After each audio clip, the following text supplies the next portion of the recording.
So, can you say si JK is your ideal man? Of course naman, he's the man that I am with now. Of course, the man that I'm with now has to be my ideal man.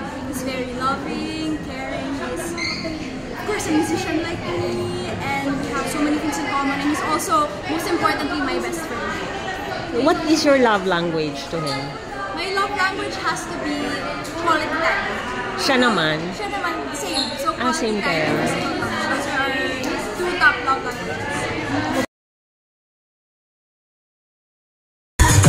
So we had a short interview with Tia Mate, who is the Cavite's representative to Miss Universe Philippines. And of course, she is the girlfriend of JK Labajo.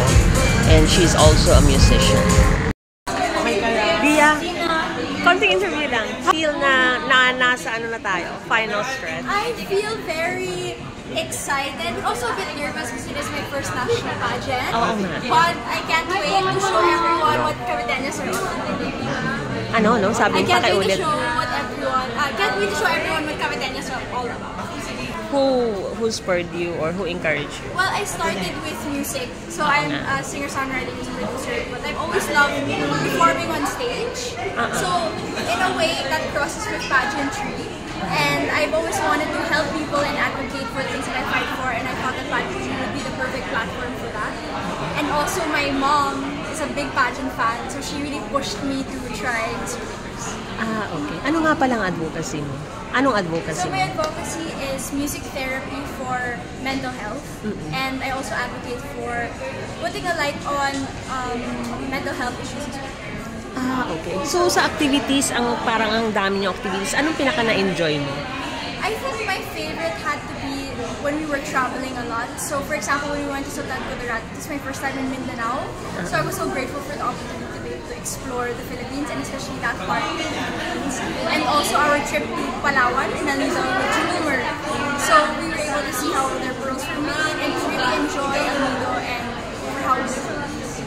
Anong masasabi mo sa support ni JK? Kasi nga, he seems to be a supportive BF. He's a very supportive boyfriend. He is always telling me how proud he is of me and that he can really see me shine in everything that I do. It doesn't matter whether it be music or pageantry, he's always going to be by my side.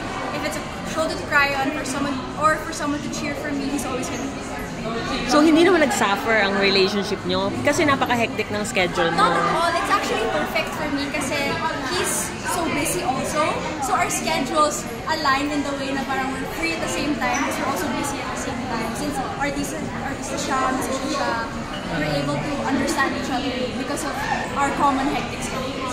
So, ito palang, that's why naging close kayo. Kasi musicians and then same field, you understand each other. Yes. Anong make-up time nyo naman after all of this craziness? How do you plan to be together?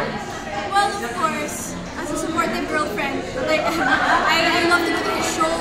So whenever I do have free time, I accompany him to his shows. So for example, I went to his performance for the Ryan Pebiak concert, and it was really nice. He sang a rendition of Paraiso, and for him, he also goes with me to my music recording. So we actually go to each other's work a lot, and that's how we're able to spend time with each other and support each other. And then when we have a free day, we make sure to spend all the time and go to the So it goes without saying, mag-vacation kayo after the pageant. Well, let's hope not, because if I win a title in Miss Universe, I'll be busy. So I guess eventually we'll go on vacation and rest when the time is right. Okay. What age do you plan to settle down? Well, I'm very young. I'm only 22. So I'm not thinking about marriage or kids yet. But of course, I want to have a family and get married eventually.